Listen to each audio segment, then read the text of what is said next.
My guest today is Edwin Edebiri. He is the founder of of Happy Neighborhood Project, and I'm Happy Project. Right, Edwin? Yes.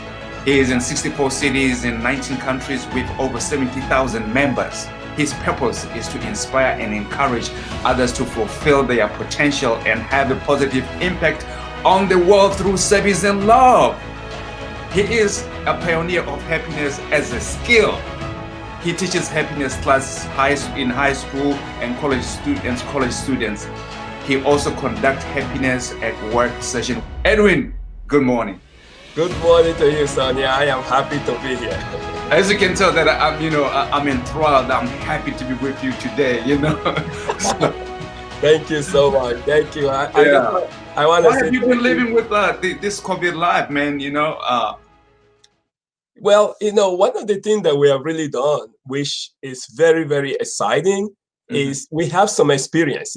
Back in 2008 and 2009, I just went out on the street and started talking to people about happiness because I wanted to shift their mind then into something positive. So when COVID happened, it didn't really come to us as a surprise. It was like, hey, we've been here before.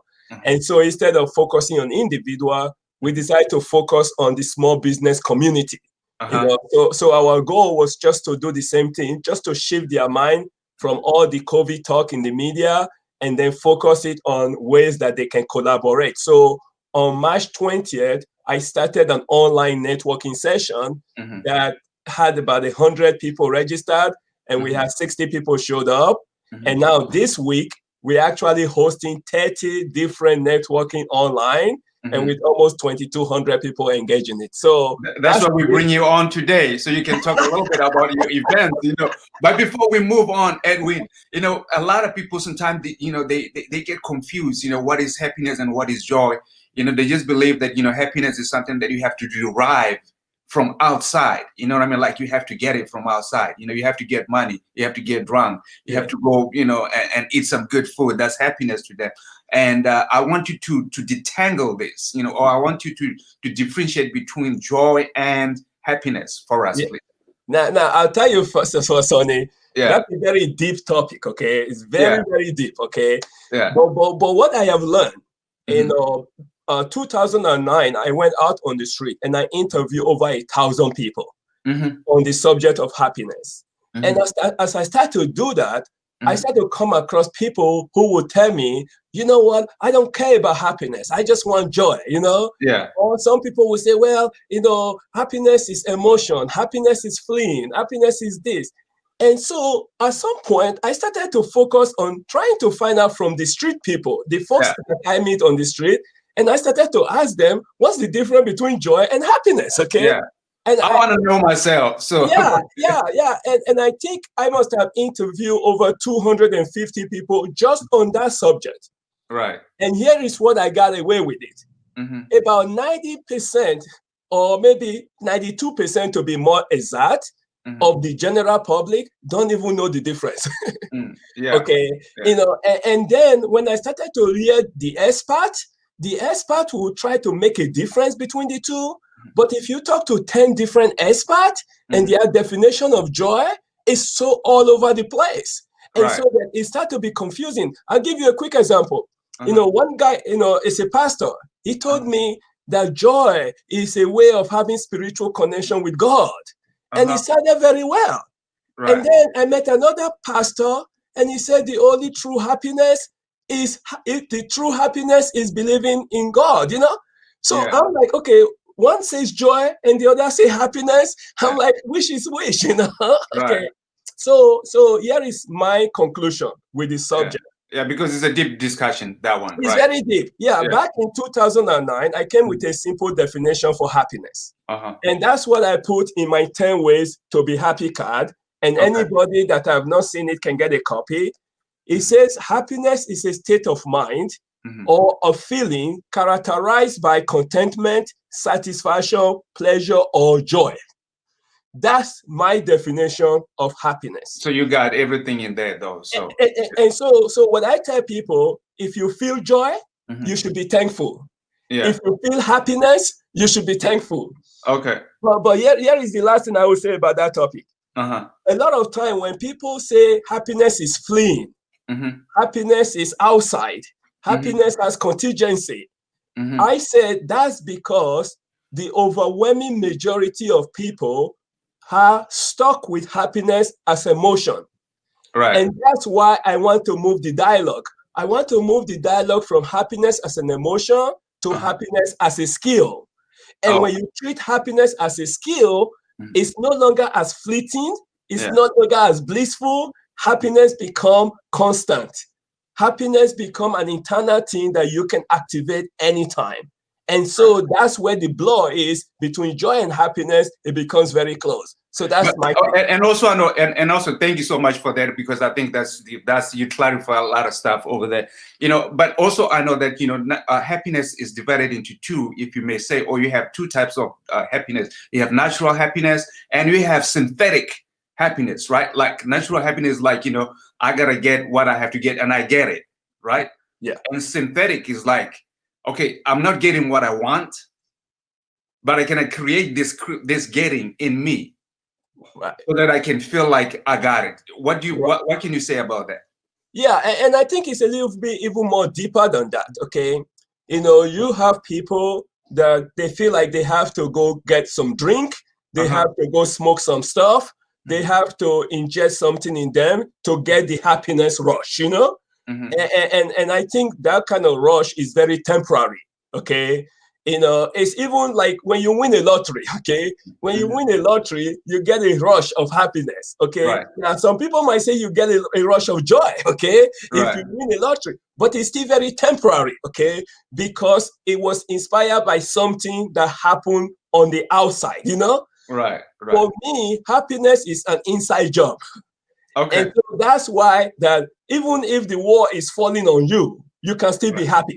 We're going through a whole lot right now. Can you talk about what happened? Yeah. You know, so, and I thank you for doing this, because this, even though we are spending short time, and I hope to come and visit you again, we can spend more time. Yeah, yes, we'll do that. Yeah. Yeah, but with COVID, we have the option. Now, first of all, if you test positive for COVID, or you have a family member that tests positive, I send my prayer, I send energy, I send a lot of goodness to you. I send positive energy to you, because it's a tough situation and it's a scary situation. Right. However, if you are not directly involved in COVID, take all the necessary precaution, but you need to go about your life. You know, you need to figure out to live your life. So we have two things going that I'm going to talk about very quickly. Number one, for all the business community, every week we have online networking session. You know, and it's all over the country. As a matter of fact, we have UK and we have Toronto. And if they just go to happyneighborhoodproject.com and they will see it and click on networking, you can join like-minded people and be able to just spend about 55 minutes and collaborate with them. You know, you take your mind away from COVID for that moment and you settle on things you can do right now. So that's what the networking does, right? We started with 100 people. And now we are about 2,200 people every week. So that's immediate. That's today you can participate. Right. You also mentioned that happiness is a default position. I think you touched a little bit on this, right? Yes. I mean, to me, or even for some other people, it sounds a little bit robotic. Yes. You know what I mean? Like, can you please handle this? Yeah, and it should. It really should, okay? Because we are human beings. And as human beings, we have feelings. Yeah. And that's the more reason why people say happiness is an emotion. Right. And so the moment you don't respond in an emotional way, people start to think you are not human being anymore. But that's not completely accurate, because we learn a lot of stuff. We learn to send a man to the moon and back. We learn to read and we learn to write. There's a lot of things we learn. So as human beings, we are used to learning stuff. The only time where we stop learning is when somebody has already decided that this is the way something is supposed to be. Right. And so that's what I want to change. So there's some people right now, their default position is negative. In other words, when something is going on, if they cannot explain it, they immediately think it to be negative.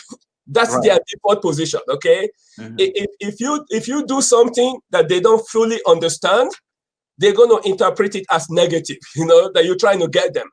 So what I want to do is I want to change that. I want to say, okay, what if something happened to you and you cannot explain it? Instead of getting mad, instead of getting upset, instead of feeling bad, instead of being negative, why don't you default to your happy self?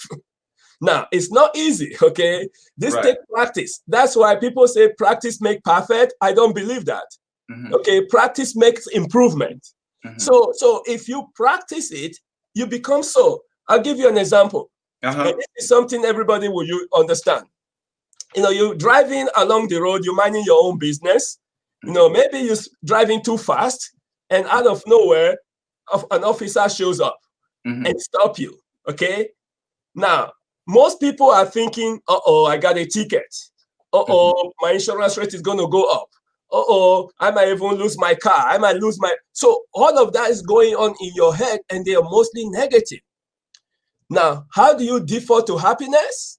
A happiness as a default position says to you, stop all those thinking and be thankful that the officer stopped you, because if they did not stop you, you may be going too fast to go kill somebody else or kill yourself, And so the moment you default back to happiness, you are happy.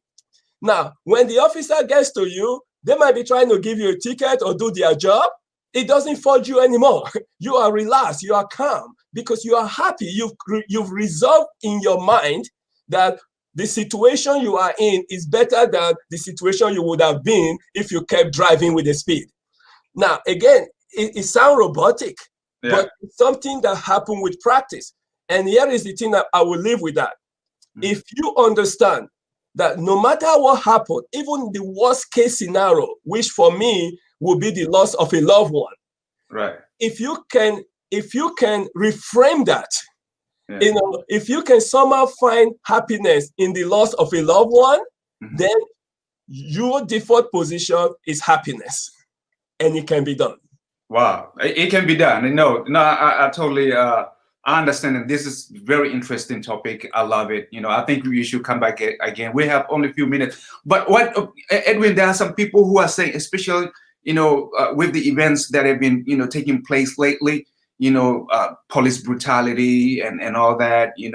People, they try to be happy. How can they sustain this happiness that you're talking about? So, Sonny, let me tell you this. Yeah. First of all, this is where practice comes in. Okay. Yeah. I joke about this, but I'm also serious. When people say, Edwin, you can be happy all the time, that's not human, Yeah. And I tell them I try to be unhappy sometimes, but it doesn't work. Okay. Right. My brain is so wired to happiness. Happiness is such a default position for me. And I tell people I can be in my dying bed, and the doctor can tell me I got 5 minutes to go. I will still find a way to be happy, because that's my default position. Okay. So what I tell people is here is the basic of all of this. Yeah. We are more productive when we are happy. We are more resilient when we are happy. Okay. We are more creative when we are happy. We are more infectious when we are happy. There are so many benefits to being happy.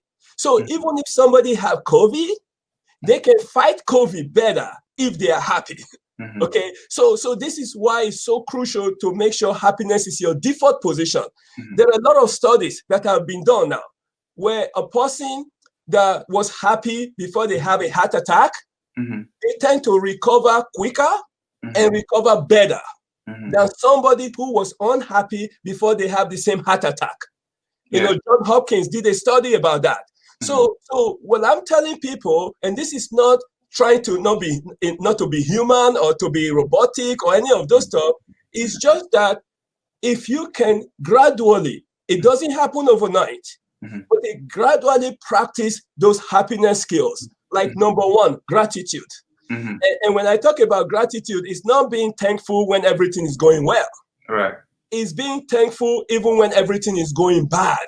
That's why I brought you, Edwin, to come talk about these things, because people think like, happiness is just like, having, money in your pocket, No, having your fridge full with food. no, You see what I'm saying? Or no, everybody around you healthy. It's just like a lot of stuff goes into happiness, and I'm yeah, glad you find all these things, Because, Sonny, money in your pocket, that's Mhm. contingency on happiness. Right. Food in the fridge, that's contingency on happiness. And we have seen people killing themselves with a lot of money in their pocket, right? Exactly. So now don't get me wrong. I'm not telling people not to get money. We live in a capitalist society, so we need to buy stuff. Right. But the money doesn't have too much to do. As a matter of fact, there is a study that was done that in the US and in Canada, the moment you make more than like $5,700 a month, money doesn't contribute to your happiness anymore. No, it doesn't. It doesn't. And having said that, because I know we have only a few minutes left, having said that, that's why I want you to be back. Yeah. There's a stat that says this gentleman here called Thomas Brown. I'm pretty sure you read about this guy. He said, "I'm the happiest man alive. I have that in me that can convert poverty into riches, adversity to prosperity, and I'm more invulnerable to Achilles. Fortune has not one place to hit me." That's Thomas Brown. I think it resonates with you, and I think this aligns well with your teachings, right? Yes, it does. And so one of the things I encourage people is once we and I think that's the default position that you're talking about. Yeah. That is the default position. Exactly. That is the default position. And once we can remove all the contingency from happiness, then we have happiness as a default position. When you can have somebody that have not eaten for the last day or two to still be happy, that's a happiness as a default position. When you can have someone who is in the hospital and they deliver bad news to them and they find a way to reframe that news and they can still find happiness, that's happiness as a default position. Okay. That's somebody who just took a test, an entrance test to a job, and they flunk and they can still laugh at themselves. That's happiness as a default position. Right. Sometimes, when especially when you are involved with projects, because I keep on, doing different type of projects, and you approach people, maybe sometimes you need some help, and you say, "Can I get some," and you feel rejected. You see what I mean? Like, this helps me because sometimes I feel like, oh my God, like, this is pretty bad, but once you realize your default position, even rejection, I think it's a stepping stool. And it's not only a stepping stone. Yeah. It can also be a blessing. It's a blessing. It's a blessing. No, it's been a blessing for me lately. No. It's a good blessing. Okay. It's a good blessing, It's a good blessing. When you have happiness as a default position. So let me tell you this, Sonny. And one thing, I want you to continue. Hold your point. I want you to continue, because I just thought about, John Lewis when he was saying that I gotta get into good trouble. Yeah, because sometimes trouble is a good thing, Yeah.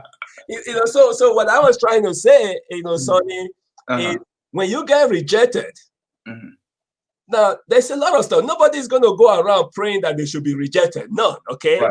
But sometimes, let's say you approach somebody to invest in your project, and they reject you and they did not invest. Right. Now, here is where happiness is a default position, because if that person had invested in your project, they may have just turned your project a different direction than what you want because they've given you some money. Right. And now, that's not the kind of money you want,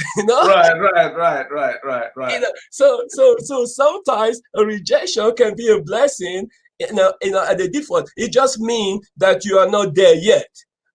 And then guess what? When that person rejects you and they didn't give you that money, they clear the way for the right person to come and give you the money if you're a little bit patient and you keep going. That's wonderful. Research shows that people with optimistic attitude of thrive to be happy, live longer, are more successful, and age well. They even outperform their own talents. You know, I'm pretty sure you touched a little bit on this. I'm just trying to go over what That you is said. so true. It Yeah, is that so is so true. yeah. And so, because you have only 2 minutes, Edwin, how can technology help to keep people happy? I understand that, you know, I understand that naturally happy people like to hang out, you know, with friends and so forth. But now we have technology. I'm pretty sure, you know, things like Skype or whatever it is, you know, Hangouts, Zoom, you know, can help a Well, little bit. Can you talk about it? And I know that you also have an application that you have. I want you to talk about all these things as far as technology is concerned. absolutely. Yeah. So I'll give you a quick example. My Mhm. my mother is 90-year-old, okay? Mm-hmm. And when she gets on the phone, Mm-hmm. she wants to do video, okay? Yeah. And so now she can take her phone and with video, she can talk to her children and her grandchildren all over the world. Right. There's no way that she could do that without technology, okay? Right. You know, and we talk about right now, we talk about, you know, social distancing. Mm-hmm. And it shouldn't really be social distancing, it should be physical distancing because there are more people that are more engaged with each other over Zoom or over Skype, over this stuff than they were ever before COVID, you know? Right. You know, we have people now, they throw a party and they throw it on Zoom. And then there are people who can attend that will never have attended the party because there was no way they could afford it or have a airfare or have a air ticket or have anything. And yet they can hang with this person and enjoy. Sure, Mm-hmm. they don't do the hugging and the kissing and the handshake, but there's a lot of stuff that technology has brought that really brought happiness to our life, you know, that would not have been there before. I am sitting right now and you are somewhere else and we are able to have this conversation and we are looking at each other. Without technology, we could not do that. We So can do this that. makes me happy and I know it makes you happy too. Yeah. You have, yeah, it makes me happy. I'm happy today, you know, so I probably didn't even need my coffee today. So, but anyway, I wanted to run through your 2 or 3 levels, but I just want to point out that I think the studies shows that once you awake, 49% your mind vacillate or is wandering around. That's 49% of your mind, right? And that's according to I think that's according to Dan Gilbert. You know, I've done a little bit, you know, research on him. Yeah, I'm familiar with him. Yeah. So please take us through your 2 or 3 levels. I think you have 3 minutes. The 3 minutes rule. You have the 24. I think the first one is 24-hour minute. You know. I think that can help us. You know. Yeah. And then we can finish up. Yeah. So the 24-hour promise, Mm-hmm. okay, is simply this. You know, you hear a lot of time, especially at the end of the year, the beginning of a new year, people do resolution. Mm-hmm. You know, they want to be this for the whole new year. You know, I'm going to lose weight or I'm going to read book or stuff. And they say for the whole year. The whole year is too long. Mm-hmm. And so what I tell people, if you are struggling with happiness, maybe you're a little bit depressed or something like that, or you are working with someone that's struggling with happiness, set baby step. Okay, baby steps. So, like for example, when you wake up in the morning, promise yourself that you're going to be happy for only 24 hours. Okay. That's it. You know, 24 hours is not too long. And I'm not asking you to promise for a week. I'm not asking you for a month or a year, just for 24 hours. And even for some people, that 24 hours might be a lot of work, you know? So you might promise for 1 hour. But we have tested it that if you promise for 24 hours, you usually can carry through. So even if someone tries to get in your way and make you feel bad, you can just say it in your head, hey, this is your lucky day, you know, come back tomorrow, I'll be a different person, but today I'm going to be happy, okay? So let your default position be. Now, let's say, for example, 6 hours into it, or maybe 12 hours into it, something really bad happened and you cannot. Don't feel bad about yourself. Don't say to yourself, hey, I could not even do happiness for 24 hours. That's when I ask people to have self-compassion. You know, have compassion for yourself and understand you're human. And when you stop it, all you have to do is, okay, I tried for 12 hours. That's great. Now I'm going to make a promise to be happy for the next 24 hours. So you pick it up. The moment you start to do that 24 hours, you're actually reprogramming your brain. Okay, you are rewiring your brain. and your brain starts to get used to it. And that's when you start to have your happiness as a default position, because your brain say, you know what, we can do 24 hours, and we can do series of 24 hours, then we can do a week, then we can do a month. It becomes second nature. Wow. Anything on the 3 minutes rule, or we can do the 3 minutes rule next time? Yeah, so I'll just touch on it really quickly. So what the 3-minute rule is a skill that I have developed over time. Mm-hmm. And so when something terrible happened, I set an alarm for 3 minutes. Mm-hmm. Okay. And during that 3 minutes, I'm going to go through all kind of emotions, you know, because they say we are human beings, you know, so if I need to cry, I'm going to cry. You know, I know that they tell guys, you know, guys don't cry. I think that's a bunch of BS, okay? Because if you don't cry out, you are crying inside. Right. And when you cry inside, it's way more painful. So you just let it out, okay? Right. So you cry, you scream, you do whatever you have to do, as long as you don't hurt anybody and you don't hurt yourself, okay? Once the alarm rings, I'm back to my happy self, okay? Right. Because I know I can deal with the situation better when I am happy than when I am not happy. So that's the whole concept of 3 minutes. Now, I can go into it a little bit more details, but we can put that for another time. Thank you, Edwin. Everybody, thank you for watching. We're going to put up this video. Again, I think it's very, very important. We just wanted to shine the light today with Edwin Edebiri, the Chief Officer of Happiness. Thank you so much, Sonny, for all you do. And we are very excited, and people can go to happyneighborhoodproject.com and find more about the Global Happiness Summit, and they can find out about the networking events. I'm looking forward to it. Thank you. All right. Thanks a lot. Okay, no problem.